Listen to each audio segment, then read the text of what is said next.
뉴욕 증시가 약세로 마감한 가운데 국내 증시 오늘은 또 어떤 모습을 보여줄까요? 일단 전날에는 그래도 분위기가 괜찮았는데 오늘 어떨지 지켜봐야 될 것 같습니다. 네, 국내 증시 지속적인 테마 장세가 강하게 형성되면서 이어져 오고 있는데 오늘도 동일한 흐름이 이어질지 시간에서 급등했던 종목들과 이슈들도 함께 점검을 해드리도록 하겠습니다.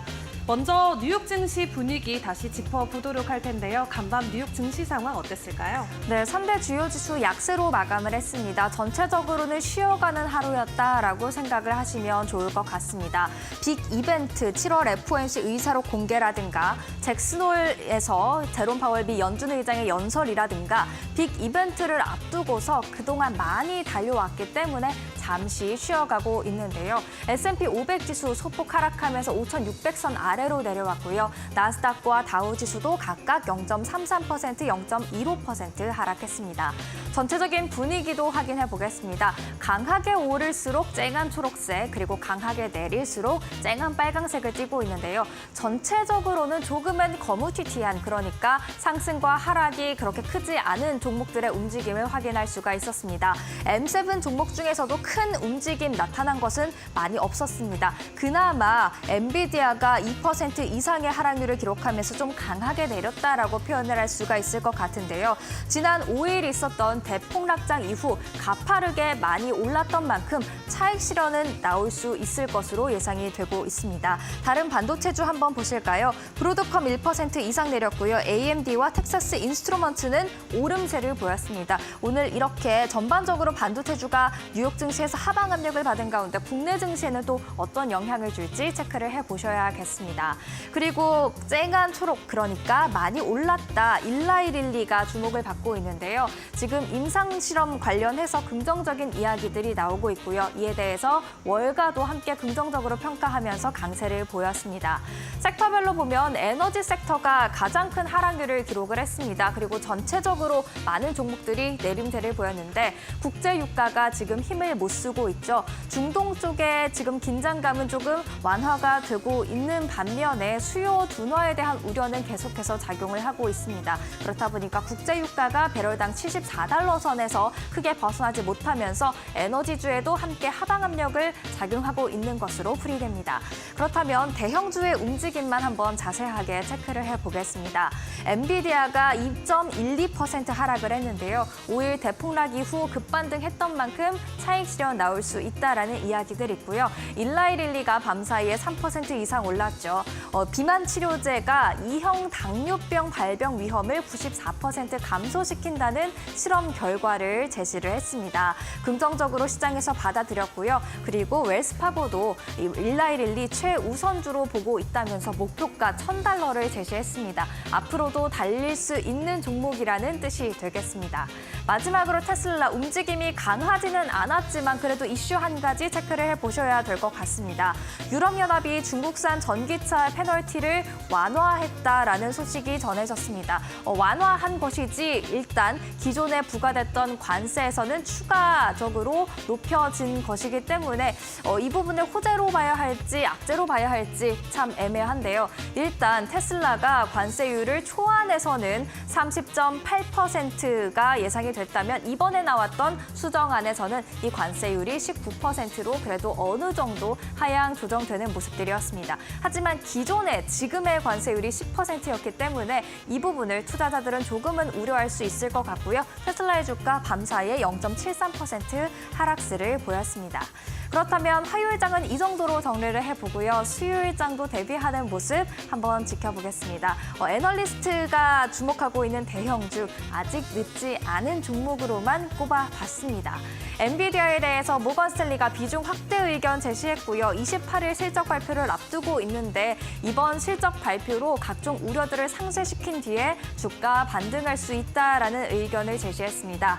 아마존은 JP모건이 최선호주로 꼽았습니다. 소매 해외 매출이 장기적으로 40% 이상 성장할 것으로 믿는다면서 그 가운데서 아마존의 역할이 클 것이다라는 이야기했고요. 일라이 릴리는 웰스파고가 탑픽, 그러니까 마찬가지로 최선호주로 꼽았는데요. 지금 각종 임상 실험으로 데이터를 많이 수집해 놓은 상태죠. 이런 수집한 데이터가 장기적으로 큰 자산이 될 것이다라는 긍정적인 코멘트. 향후에 파이프라인 신약 개발까지도 긍정적인 그런 기대감이 이어질 수 있다라는 이야기로 해석을 해볼 수가 있겠습니다.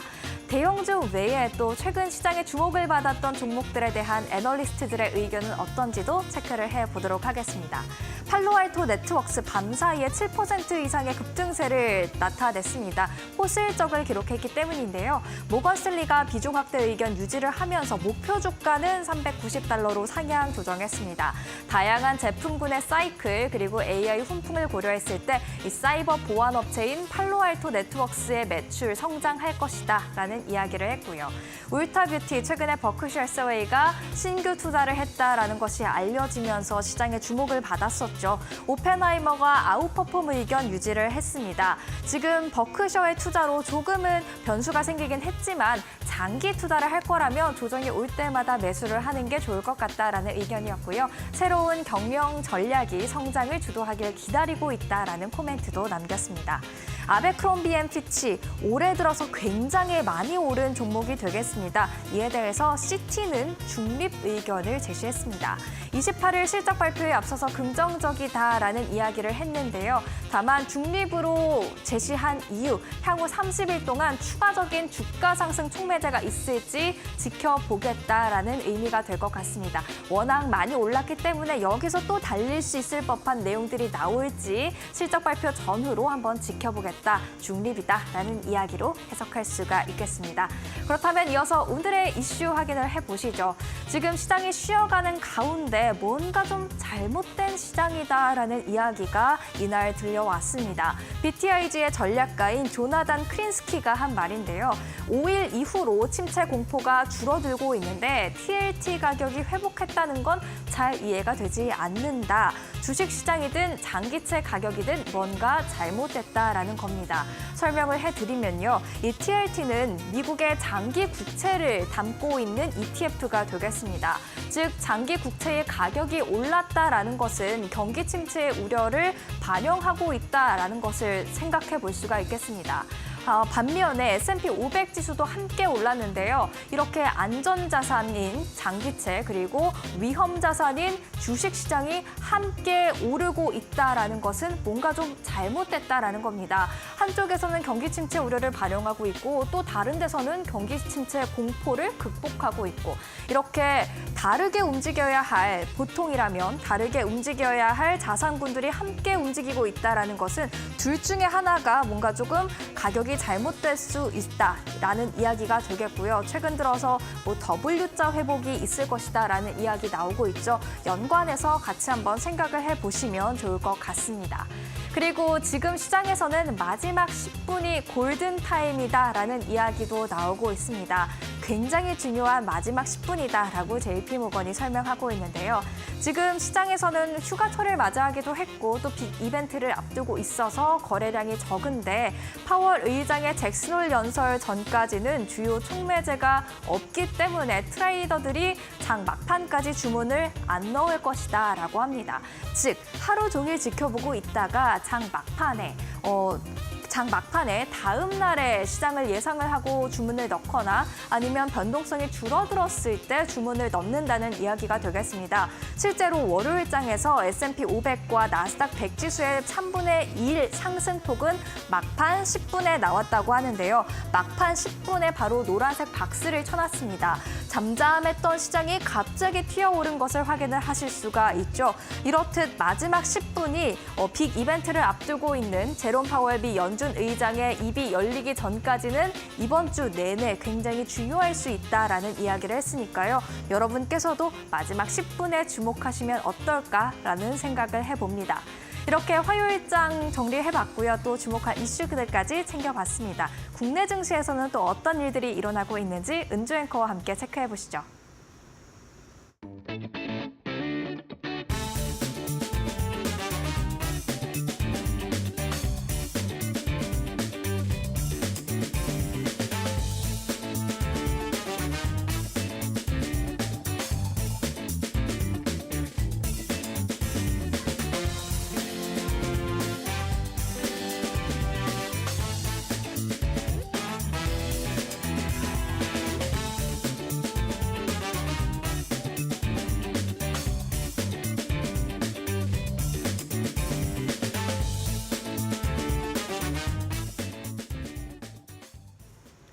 네, 어제 국내 증시 다시 한번 점검해보고 오늘 개장 전 확인해볼 이슈들 체크를 해보도록 하겠습니다.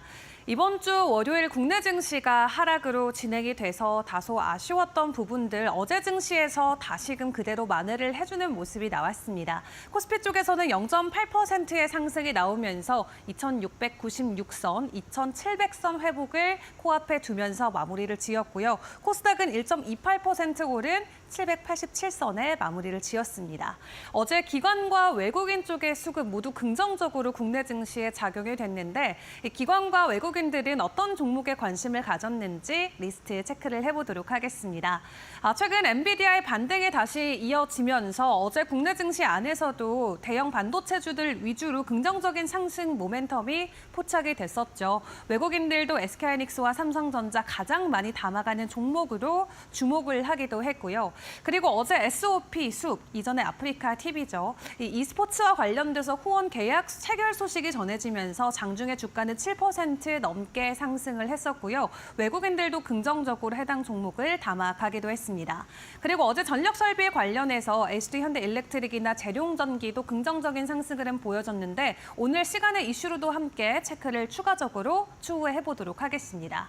기관 쪽의 종목들도 체크를 해보도록 할 텐데요. 기관 쪽에 담았던 종목들 중에 어제 52주 신고가 돌파해준 종목들 속출이 나왔습니다. ABL 바이오와 크래프톤을 확인해 볼 수 있겠는데 크래프톤은 해외 쪽으로의 매출 굉장히 긍정적으로 2분기에 함께 확인을 했었죠. 영업이익도 150% 넘게 증가하는 모습을 보였는데 일단 오늘부터 사우디에서 배그를 놓고 e스포츠 월드컵이 다시 한번 개최가 됩니다. 해당 기대감으로 어제 또 상승 흐름을 보였고 52주 신고가까지 터치해주는 모습이 나왔었고요. ABL 바이오 같은 경우도 이 파이프라인 안에서는 가장 유망한 종목이다라는 이 평가를 받으면서 어제 52주 신고가 흐름에 동참을 해주는 모습이 나오기도 했습니다.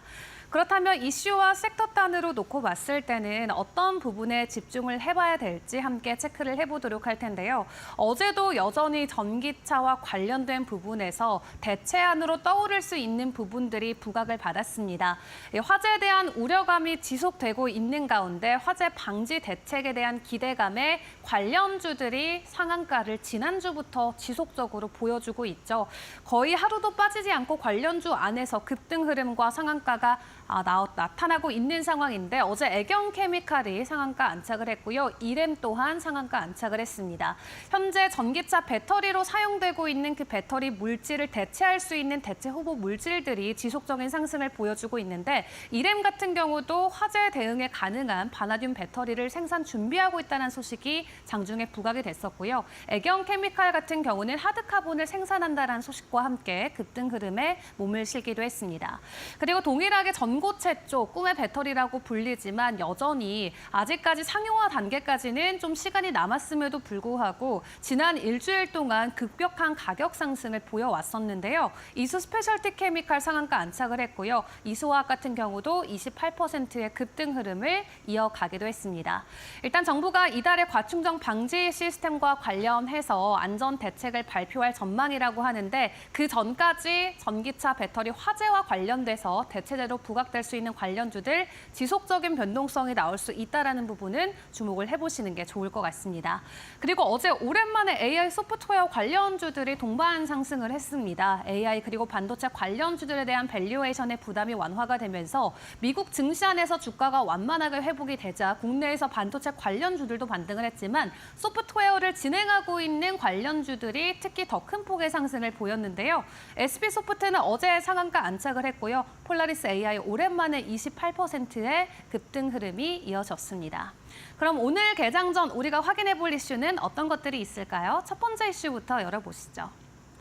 어제 저녁 8시였죠. 속보로 전해졌습니다. 한국 신약의 새로운 역사를 쓰게 되는 유한양행. 렉나자 결국 미국에서 FDA 승인 받았습니다. FDA 문턱을 넘은 국산의 첫 항암제인 만큼 국내뿐만 아니라 해외에서도 큰 관심을 받고 있는데요. 일단 국내 신약 최초로 글로벌 연매출 1조 원이 넘어설 것으로 기대감이 나오고 있는 만큼 오늘 유한양행 주목을 해보시는 게 좋을 것 같습니다. 이 렉나자 같은 경우는 2000 2015년에 유한양행이 기술 이전을 받아서 결론적으로는 10년의 시간이 걸쳐서 미국 FDA 허가까지 진행이 된 건데요. 이 랭라저와 리브리반트의 병용은 비소세포 폐암 환자 중에서 특정 유전자 돌연 변이가 있는 환자에게 1차 치료제로 처방이 되는 약이라고 합니다. 이 폐암 안에 있는 암세포가 크면 비소세포 폐암이라고 부르고 폐암의 암세포가 작으면 소세포 폐암이라고 부르는데 실제로 비소세포 폐암의 비중이 80%가 되기 때문에 폐암 안에서도 비중이 상당히 큰 걸로 확인이 가능하고요. 미국 시장 안에서 비소세포 폐암의 이 치료제 시장은 연간 매출이 5조 원이 넘는다고 합니다. 이 부분과 관련해서 이제 미국에서 승인을 받았기 때문에 앞으로 승승장구할 수 있을지 어제 종가 현황 먼저 만나보시죠. 어제 유한양행 종가 현황 함께 확인을 해보시면요. 어제는 2.5% 정도의 하락을 보였습니다. 시장에서는 22일, 즉 내일 정도면 결론이 나올 것으로 예측을 했는데 어제 저녁에 긴급 승인이 나왔기 때문에 어제 보였던 하락폭 그대로 만회를 해줄 수 있을지 오늘 함께 체크를 해보시고요. 두 번째 이슈도 넘어가 보도록 하겠습니다. 어제 장중에 사실 어느 정도 주가에는 반영이 됐던 부분인데 시간 외에서도 지속적으로 주목을 받았던 만큼 다시금 오늘도 점검을 해봐야 될 것 같습니다. 요즘 정말 날이 덥습니다. 더운 것뿐만 아니라 습기까지 더해지면서 특히 냉방에 대한 수요가 엄청나게 올라가고 있는데요. 그러다 보니까 어제 하루만 하더라도 최대 전력 수요가 2번이나 국내에서 경신이 됐다고 합니다. 특히 어제 오후 2시에서 3시 때가 역사적인 기록을 세운 103기가와트를 넘겨섰다라고 하는데 이 전기 같은 경우는 저장을 할 수 없는 특성을 가지고 있기 때문에 공급과 수요가 실시간으로 잘 맞아야 되죠. 그러다 보니까 전력 당국 측에서도 예비율을 늘 준비를 하는데 보통 10%가 넘어서야 정상범인데 어제는 한때 7%까지 터치하면서 조금만 더 밑으로 가면은 정전까지도 이어질 수 있는 전력 상황까지 펼쳐지기도 했습니다. 전력 당국에서도 이 정도 전력 수요 급등세는 국내에서 처음 있었던 일이다라고 이야기를 했는데 8월 날짜만 놓고 보더라도 90기가와트시가 넘었던 날짜들이 벌써 4일이나 기록이 됐습니다. 이렇게 폭염이 이어지면서 전력 관련주들 어제 외인과 기관들의 순매수 상위 종목에서도 포착이 가능했는데요. 오늘도 추가적인 변동성 보일지 관련주들 종가 현황으로 흐름 체크해 보도록 하겠습니다. 전력과 설비 관련주들의 흐름 보시면 어제 LS 일렉트릭을 제외하고는 상승 흐름에 모두 몸을 담았고요. 한국전력이 3.9%, 일진전기도 3.2% 상승 흐름을 보였습니다. 이 태풍 소식과 관련해서 폭염이 이어질 수 있다라는 전망까지 함께 나오고 있는 가운데 오늘 전력 쪽에서의 변동성도 주목을 해보시면 좋겠습니다. 지금까지 국내장과 함께 점검해봤습니다.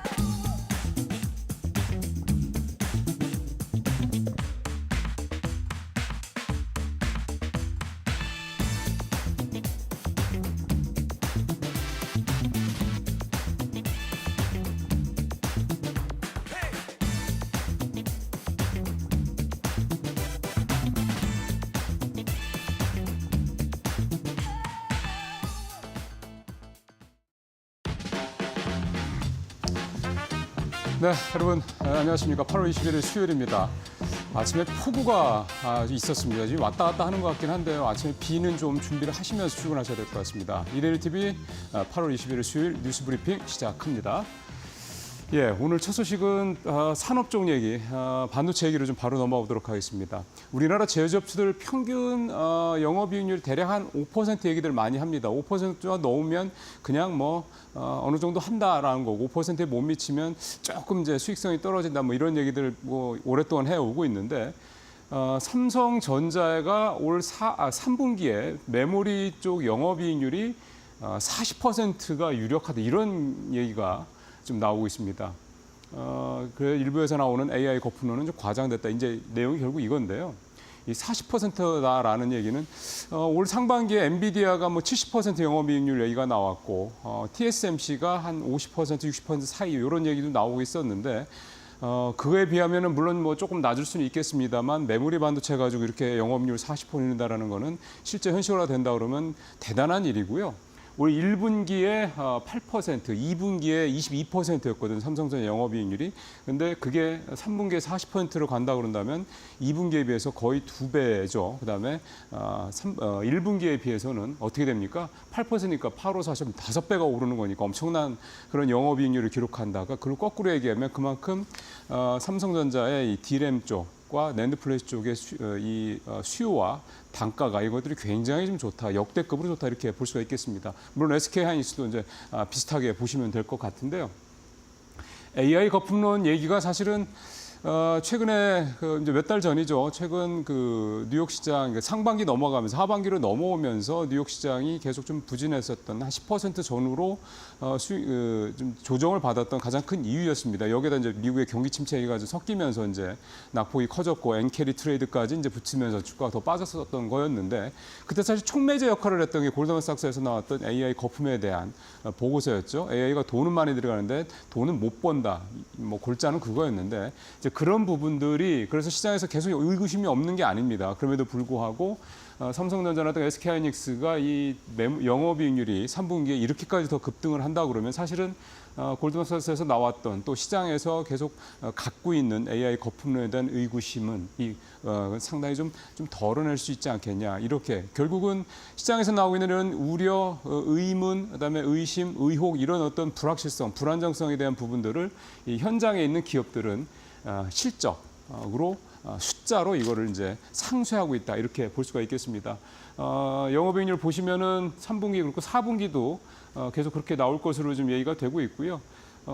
여기 좀 나오네요. 대만 TSMC가 올 7월 기준으로 매출 증가율이 44%, 그다음에 미디어텍도 43%, 폭스콘도 22%, 에이스피드라는 회사는 160% 가까이 이렇게 성장을 하고 있는 걸 보면 이게 우리나라만 좋은 게 아니라 대만 쪽도 굉장히 좋습니다. 그러면 이제 일본 쪽 아마 반도체 업체들도 굉장히 좋을 거고 다 사실은 반도체 관련 업계들이 다 전체가 좋다는 얘기는 이건 계속 갈 수밖에 없다 이제 이렇게 본다라는 이제 어떤 근거가 된다라는 거죠.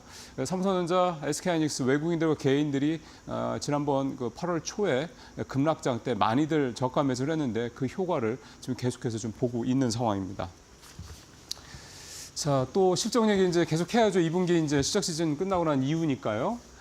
자, 요즘에 너무 덥죠. 오늘 아침에도 사실은 비는 오고 있지만 온도가 낮지는 않습니다. 습도가 높기 때문인데 일종의 이제 폭염 현상이 역대급으로 좀 진행이 되고 있습니다. 열대야 현상이 진행되는 것도 역대급으로 좀 가장 길다 얘기가 좀 나오고 있고 폭염 일수도 역대 최장기간 진행되고 있다 이런 얘기들 계속 나오고 있습니다. 이쯤 되면 저희가 매일 아침에 싱가포르에서 테마주도 형성되는 것만 말씀드립니다만 폭염주가 사실 매일 빨간색으로 버블도 크게 나와야 됩니다. 근데 폭염주 정말 가끔 얘기하고 저도 10시 마켓 나우 2부에서 할 때 폭염주 얘기한 건 한두 번밖에 없는 것 같습니다. 그러니까 별로 폭염주가 테마 형성이 안 되고 있다 이런 얘기가 되는 건데 왜 그런 거 하니 실적이 안 좋던 겁니다. 대표적인 그 폭염주 가운데 하나 창문형 에어컨을 만들고 있는 시장 1위 업체 파세코인데요. 파세코 2분기 실적이 정말 좋지를 않았습니다. 파세코가 2분기에 영업이익이 손실 36억의 손실을 기록했고 또 그 옆에 이제 위닉스, 이 위닉스는 제습기를 국내에서 처음으로 개발했다는 회사인데 이 회사도 역시 영업이익이 전년 대비해서 반토막이 났습니다. 그다음에 대표적인 여름 테마주 빙그레도 2분기 영업이익이 줄었습니다. 아이스크림도 잘 팔리고 그럴 것 같은데 오히려 줄었고 그러다 보니까 주가도 화면에서 보시는 것처럼 19%를 하락했고요. 파세코 29%, 위닉스도 16%, 신일전자 선풍기 유명하죠? 역시 10%. 그다음에 대표적인 또 빙과 업체인 롯데 웰프도 역시 15% 가까이 좋지는 않습니다. 자, 그럼 옆에 두 개 종목이 지금 주가가 올랐던 막대 그래프를 만들고 있는데 롯데칠성 1.4%, 하이트진로 6.5% 이렇게 각각 올랐습니다. 특히 하이트진로 같은 경우는 영업이익이 413%가 증가를 했습니다. 그거에 비하면 주가가 오름폭이 아직 크지는 않다고 봐야 되는 건데 지금 증권사들 목표 주가가 계속해서 오르고 있는 걸 생각하면 앞으로 조금 더 올라갈 가능성이 있다 이렇게 봐야 되는 건데요. 이제 결론은 이렇게 봐야 될 것 같습니다. 그러니까 폭염과 관련돼서 뭐 폭염이 진행 중이고 폭염이 온다 그러면 테마가 형성되고 주가들이 올라가는데 결국 이 주가가 좀 더 장기적으로 중장기적으로 지속되고 그게 이제 뭔가 계속해서 일종의 테마로 그냥 패션으로 끝나는 게 아니라 조금 더 가려면 결국은 이 실적이 뒷받침돼야 된다. 이 점이 이번 폭염주에서도 좀 다시 한번 확인이 됐다. 이렇게 볼 수가 있겠습니다. 자, 세 번째 얘기도 음식료 얘기 좀 한번 더 해볼까요? 뭐 여러분들 너무나도 잘 아시는 불닭볶음면입니다. 삼양식품 얘기인데요. 아시겠지만 삼양식품은 올 상반기에 최대 히트 종목 중에 하나였습니다. 주가가 뭐 거의 5배 가까이 올랐으니까 반기 사이에 엄청나게 주가가 올랐고 또 주가 그 배경에 북미 수출이 엄청나게 늘어났다. 유럽 수출이 엄청나게 늘어났다. 즉 이 수출에서 굉장히 큰 성과를 냈다라는 게 뒷받침이 됐습니다. 삼양식품 같은 경우는 전체 매출에서 해외 매출 비중이 80% 정도가 되니까 사실은 뭐 내수 기업이 아니라 이제 완전 수출 기업이다 이렇게 말씀을 드려도 과언이 아닐 거라고 생각이 좀 되는 건데요. 근데 이런 삼양식품 어떻게 주가라는 게 계속 갈 수만 있겠습니까? 좀 쉬어도 가야죠. 8월 들어서 한 15% 주가가 하락을 했습니다. 10% 정도 넘으면 조정이라고 얘기를 하고 하는데 15%까지 갔으니까 투자를 하셨던 분들 같은 경우는 조금 조바심이 났을 법도 한 그 정도 하락률, 조정률을 기록했던 상황이었는데 근데 역시 삼양식품 이렇게 주가가 8월 들어서 조정에 들어가자 저가 매수가 계속해서 나왔습니다. 앞서 삼성전자하고 SK하이닉스 말씀도 잠깐 드렸습니다만 결국은 개인이나 외국인이 삼성전자나 SK하이닉스를 그렇게 저가 매수를 할 수 있었던 자신감의 배경에는 결국 이 두 회사가 보여줬던 퍼포먼스 즉 실적이 있었던 거 아니겠습니까? 예, 삼양식품도 마찬가지입니다. 실적이 좋고 수출도 여전히 괜찮고 7월 달 수출 나온 걸 보니까 전월비 5%가 또 증가를 했으니까 수출이 계속해서 우상향 한다는 얘기거든요. 그럼 이제 3분기 실적도 수출이 이렇게 계속 늘어나고 있는 상황이라면 계속 기대를 해볼 만하다 이렇게 볼 수가 있는 거죠. 이제 그런 기대감들이 다시 이제 저가 매수 형태로 시장에서 또 이렇게 좀 뭔가 기대에 대한 충족을 좀 받고 있는 그런 모습인데요.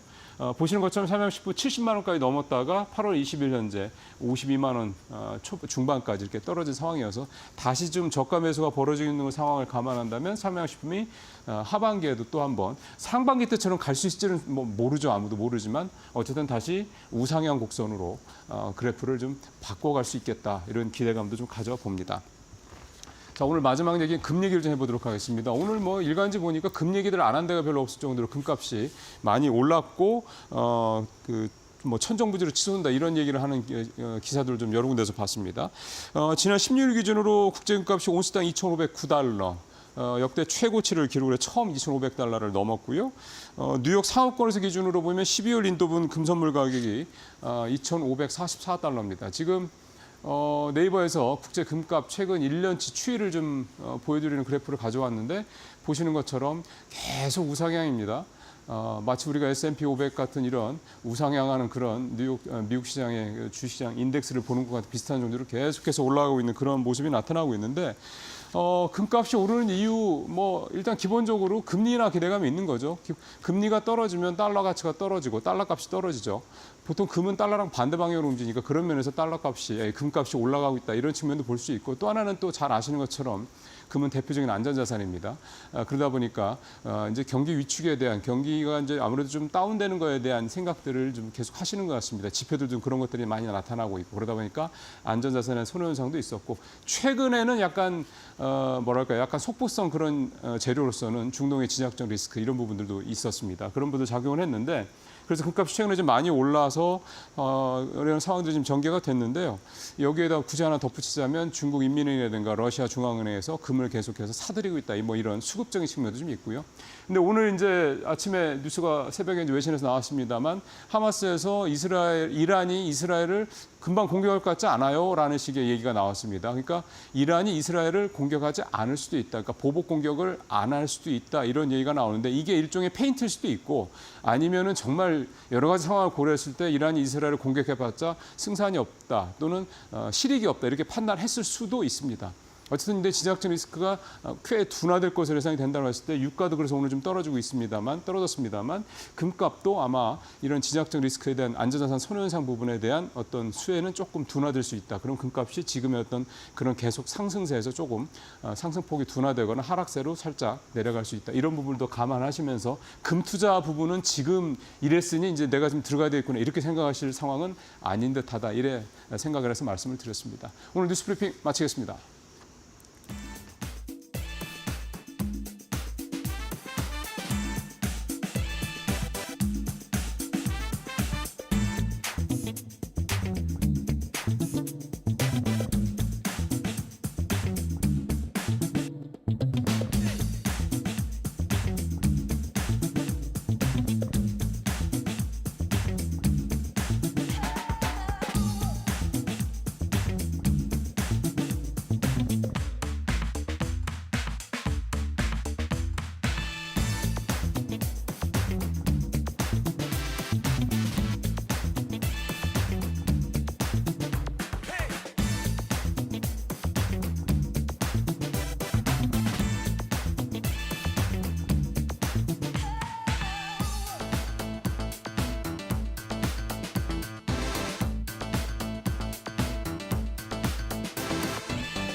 네, 마켓 비하인드로 이어가도록 하겠습니다. 이번 시간에는 이동근 IM증권 신사업 추진팀 팀장과 이야기 나눠보도록 하겠습니다. 팀장님 어서 오세요. 네, 미국 증시 간밤에 결국 하락으로 마무리가 됐습니다. 최장 기간의 상승 랠리를 이어가나 싶었는데 아무래도 조금 힘에 부쳤던 모습이고요. 이번 주에 또 주요 이벤트들을 앞두고 있는 만큼 오늘 보여줬던 하락의 의미는 어떤 것이었을지 팀장님과 풀어보도록 하겠습니다. 일단 미국과 관련해서는 금리 인하에 대한 이야기 계속해서 좀 여러 의견들이 나오고 있는 가운데 팀장님께서는 어떻게 예측을 하실지도 궁금하거든요. 최근 나왔던 지표들은 어떻게 보셨나요? 일단 뭐 어제 뉴욕 증시가 오랜만에 하락을 했습니다. 네. 사실 뭐 좀 저는 충분히 나올 수 있는 조정이라고 생각을 하고요. 그동안 계속해서 이제 좀 어느 정도 네. 그러니까 그 어떻게 보면은 지난 그 급락을 완전히 만회하는 네. 그런 반등을 보여줬기 때문에 또한 이제 이 정도 이제 반등을 했으면은 또 한 번의 어떤 차익 실현 그런 욕구들이 좀 확대가 됐을 것으로 보여지고요. 단적으로 얘기해서 뭐 엔비디아 같은 경우 98달러까지 갔다가 다시 130달러까지 왔지 않습니까? 그렇죠. 예, 그거 하나로 좀 설명이 되는 것 같아요. 그 정도로 지금 뉴욕 증시는 뭐 이전 그 어떤 한 2주 전과는 완전히 다른 분위기가 지금 형성이 되고 있기 때문에 어제의 뭐 하락은 사실 저는 뭐 크게 뭐 우려할 필요는 없다 이런 말씀 드릴 수가 있을 것 같고요. 사실 이제 지표를 최근에 결국은 이제 이런 그 반등의 그 단초를 제공한 부분들은 역시 미국의 7월 CPI라든가 뭐 소매 판매라든가 이런 지표부터 시작을 했다고 생각을 합니다. 뭐 7월 이제 CPI 같은 경우가 이제 그 2021년 4월 이후에 가장 낮게 나왔어요. 2.9%가 나왔고요. 뭐 사실은 뭐 이 주거비 물가가 여전히 조금 이제 상승세를 이어가고 있지만은 전반적으로 봤을 때 결국 이제 인플레이션의 이제 둔화는 확실하게 좀 이제 나타나고 있다. 네. 이런 말씀을 드릴 수 있을 것 같고요. 물론 그 향후에 이제 또 중동 불안이라든가 뭐 계절적 영향이라든가 이런 부분들로 인해서 에너지 가격의 상승 가능성은 충분히 있습니다. 그럼에도 불구하고 신규 임대료의 하락이라든가 또 이제 임금 상승률의 둔화가 시차를 두고 이제 그 물가 지표에 반영이 된다는 부분, 이런 부분들. 그리고 상품 물가가 지금 굉장히 낮아요. 네. 이제는 이제 뭐 이런 그러니까 그동안 굉장히 계속해서 올랐던 이런 상품 물가들이 어느 정도 고점을 찍고 이제 좀 이제 하락을 하는 그런 분위기이기 때문에 이런 흐름들이 이어지기 때문에 결국 물가 둔화 추세는 향후에도 계속 이어질 것으로 보여지고요. 이런 추세라면 4분기에는 이제 근원 CPI도 3%를 좀 하회하는 그런 지표들이 나오지 않겠나 이렇게 전망이 되고 있고요. 또 이제 하나의 또 관심사가 7월 소매 판매였는데 사실 이거 서프라이즈가 나왔어요. 전월 대비해서 한 1%나 급증을 하면서 시장 예상치를 크게 상회를 했고요. 자동차라든가 부품 판매의 어떤 그 호조가 크게 좀 영향으로 작용을 한 측면이 있습니다. 그러니까 일단 이런 이 소매 그 판매가 이번에 서프라이즈가 나왔다는 부분에 어떤 의미를 둘 수 있냐면은 사실 급격한 소비 둔화에 대한 우려가 일단 좀 불식이 됐다라는 부분, 네. 이런 부분들은 충분히 좀 의미가 있다고 말씀드릴 수가 있겠고요.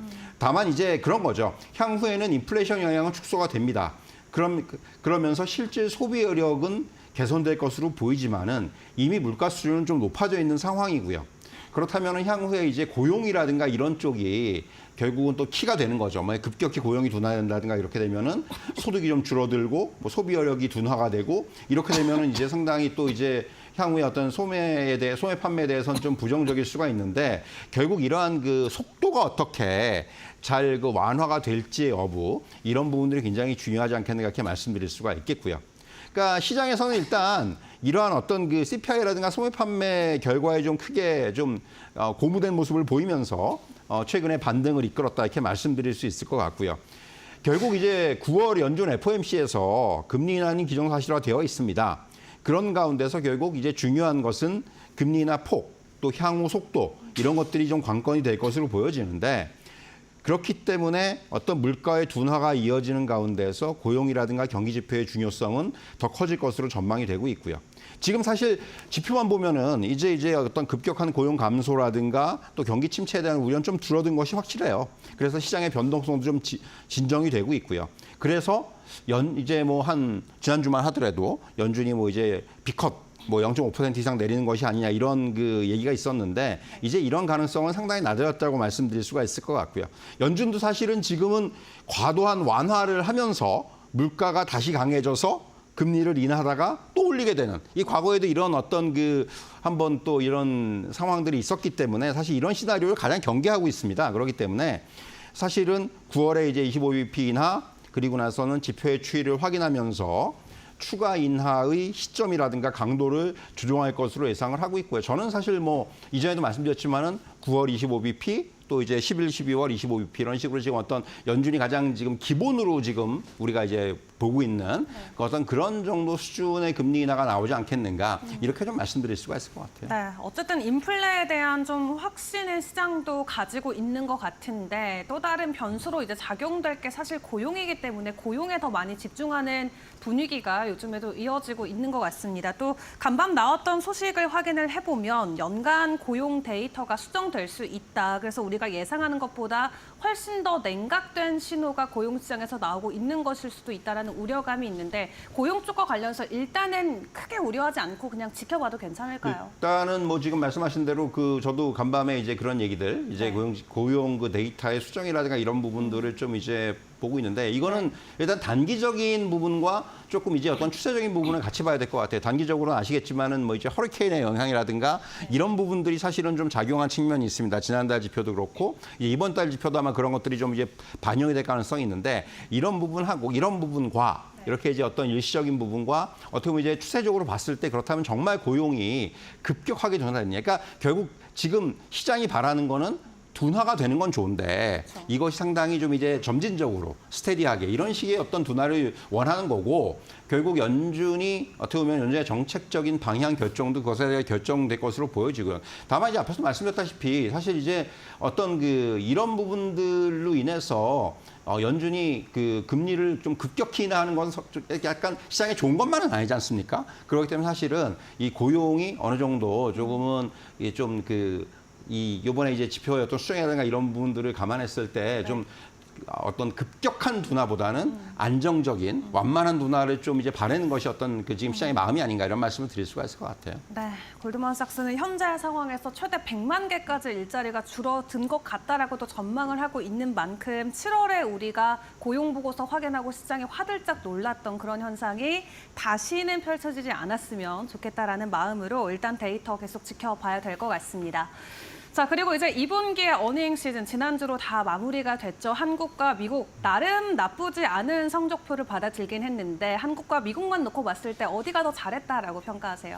사실 이번 2분기 실적만 놓고 보면은 우리나라가 더 나아요. 이게 무슨 얘기냐면은 국내 기업들이 물론 이거는 이제 그 삼성전자라든가 뭐 SK하이닉스라든가 이런 대기업들의 실적들이 서프라이즈가 나와주면서 사실은 이런 부분들을 좀 견인을 한 측면이 있는데 2분기 코스피 컨센서스 상회율이 한 7.5%를 기록을 하면서 2015년 이후에 코로나 상황을 제외하면은 가장 높은 수준입니다. 분기별로 봤을 때.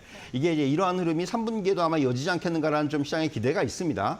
근데 이제 이런 부분들이 앞서 말씀드린 대로 반도체를 비롯한 이런 그 몇몇 업종 몇몇 기업들이 이런 부분들을 전적으로 이끌었다는 부분은 사실은 조금 어떤 그 쏠림 현상이라든가 이런 쪽에서는 그렇게 이게 마냥 좋아할 수만은 없는 그런 상황이라고 볼 수가 있을 것 같고요. 결국 국내 증시 자체가 지금 최근에 뭐 AI 관련해서 높은 변동성을 보이고 이런 것도 결국은 다 이런 실적과 연동되는 부분들이 뭐 전적으로 이제 좀 작용을 한다 이렇게 말씀드릴 수가 있을 것 같고요. 미국은 일단 2분기 실적을 좀 선방으로 보는 시각들이 많아요.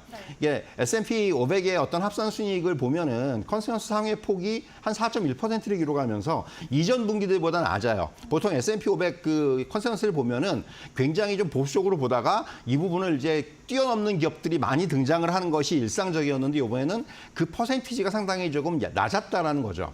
사실은 뭐 이런 부분들이 어떻게 보면은 사실 그리고 또 하나의 우려는 이제 하반기 실적 컨센서스가 좀 가파르게 하락을 하고 있어요. 네. 사실 그래서 이러한 부분들, 그러니까 빅테크들은 좋습니다. 빅테크들은 여전히 견조한 우상향을 보이고 있는데 그 나머지 기업들, 그러니까 여타 종목들의 좀 부진이 좀 우려가 되고 있다라는 그런 부분이고요. 결국 이제 향후에 이제 어떤 금리 하락이 본격적으로 이어진다면은 여기에 이제 어떤 비용의 감소라든가 이런 측면들이 작용을 할 수가 있기 때문에 결국 중요한 것은 이제 그 미국 기업의 실적을 볼 때는 하반기에 어떻게 보면은 이러한 비용 절감 효과가 얼마나 반영이 될 수 있을 것이냐. 그러니까 지금 어떤 이 컨센서스는 좀 이제 그 하락을 하고 있지만은 그렇게 뭐 시장이 이걸 부정적으로 보지 않는 이유는 비용의 감소라는 측면이 확실하게 좀 나타나지 않겠는가라는 기대감이거든요. 사실 그래서 이제 미국 기업들의 어떤 3분기 실적을 볼 때는 이러한 비용의 감소를 좀 주목을 할 필요가 있다. 이런 말씀을 드릴 수가 있을 것 같습니다. 네, 미국 쪽도 비교적 선방을 했고 또 우리나라는 워낙 무역 의존도가 높은 국가인데 지금까지 매월 공개가 됐었던 수출입 데이터를 통해서 이미 잘 나올 수 있을 것이라는 기대감이 있었는데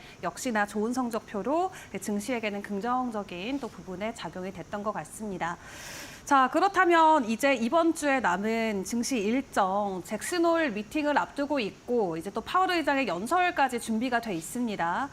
구체적으로 금리 인하 시기와 관련해서는 언급하지 않을 것이다라는 게 뭐 대표적인 의견이긴 합니다만 어느 정도 또 힌트를 주지 않을까 기대감은 있거든요. 어떻게 보세요? 사실 기대는 커요. 사실 이게 이제 22일부터 24일까지가 잭슨홀 미팅인데 시장이 이걸 굉장히 지금 기다리고 있고 기대를 하고 있는데 저는 이번에도 아마 좀 소문난 잔치가 되지 않겠나 하는 생각이 들어요. 지금 앵커께서 말씀하신 대로 파월 의장이 물론 연설을 하는데 여기서 굉장히 조심스러운 입장을 보일 것 같아요. 여기서 뭔가 또 굉장히 좀 이제 강한 어떤 톤이라든가 이런 부분들을 발언을 했을 때 시장이 이를 또 왜곡해서 해석할 수가 있거든요. 계속해서 그런 어떤 전례들이 있었기 때문에 지금 금리 인하를 앞두고 있는 상황에서는 파월 의장도 이번에는 상당히 원론적인 얘기들을 하지 않겠는가. 다만 노동시장, 이 고용시장에 대해서는 뭔가 조금은 뭐 시장의 어떤 그런 좀 기대에 어느 정도 부응하는 좀 발언을 해주지 않겠는가라는 기대감은 있습니다. 그러니까 결국은 이런 부분들, 그러니까 파월 의장의 발언에 주목을 할 필요가 있지만은 전반적으로는 저는 뭐 이번에 이제 어떤 힌트라기보다는 좀 원론적인 발언을 하지 않겠는가 이런 말씀드릴 수가 있겠고, 또 하나 이제 21일 날 FOMC 의사록이 공개가 되는데, 이게 7월 FOMC 이후에 파월 의장이 기자간담회에서 당장 금리를 인하하는 방안도 논의되었다고 언급을 했었어요. 네. 그렇기 때문에 시장이 지난번에 과연 어느 수준까지 얘기가 됐느냐, 이 부분에 대해서는 좀 주목을 할 필요가 있지 않겠는가, 이렇게 말씀드릴 수가 있을 것 같습니다. 네, 결국에는 또 원론적인 이야기들이 많이 나올 수 있다라는 게 시장의 좀 지배적인 예상인 것 같습니다. 오늘부터 이제 FOMC 의사록 공개를 시작으로 쭉 발언들이 이어지니까 남은 기간도 저희와 함께 점검해 보시면 좋을 것 같고요. 그리고 국내 증시 일단 지난 블랙 먼데이 이후로 나름의 반등폭을 보여주면서 일단 한시름 놓을 수 있는 1차 반등 목표치까지는 올라왔습니다. 이제 지금부터 또 쭉 추가적인 상승이 나올지, 혹은 현재 상단에 또 막혀서 뭐 V자 반등이 아닌 W 반등으로 이어갈지 여러 가지 의견들이 있는데, 팀장님은 어떻게 예측하세요? 일단 뭐 제 지난 시간에도 그런 말씀드렸는데, 박스권의 어떤 하향, 그리고 일단 그 박스권 지금 상단이 2,700 정도를 이제 봤는데 거기까지 왔다가 지금 일단 거기서 좀 막혀 있는 상황이에요. 네. 그 이제 월요일 날은 좀 그 2,700에서 막혔고, 어제 다시 이제 그 2,700을 뭐 트라이하는 모습이 나왔는데, 결국 이제는 좀 차익 실현 욕구가 다시 강해질 수밖에 없는 그런 자리에 왔다. 왜냐하면은 뭐 많은 종목들이 되돌림을 좀 이제 나타냈기 때문에, 물론 이제 아직까지 뭐 그 회복폭이 좀 미진한 종목들도 있지만은 많은 종목들이 이제 그 반등을 했기 때문에, 사실은 그런 상황에서 지금은 좀 매물 소화 과정이 나타나지 않겠는가 이렇게 말씀드릴 수가 있겠고요. 이제 여기서부터는 조금 어떤 업종이라든가 종목 간의 차별화가 나타날 수 있는 그런 시점입니다. 그렇기 때문에 지금은 뭔가 상대적으로 하락 과정에서 조금 이제 견조했던 업종이라든가, 네. 뭐 대표적으로 꼽을 수 있는 게 조선이라든가 뭐 이런 업종들을 꼽을 수가 있을 것 같은데, 이런 종목, 이런 업종들이 그렇다면 좀 더 어떤 추가적인 반등 과정을 이어갈 수 있을지, 그리고 시장 주도 업종으로 부각될 수 있을지, 이런 부분을 지금부터는 좀 주의 깊게 볼 필요가 있지 않겠는가, 이렇게 말씀드릴 수가 있을 것 같습니다. 네, 시장이 하락할 때도 견조하게 잘 버텼던 업종들 점검이 필요하다 말씀을 주셨습니다. 여기까지 함께하도록 하겠습니다. 수고 많으셨습니다.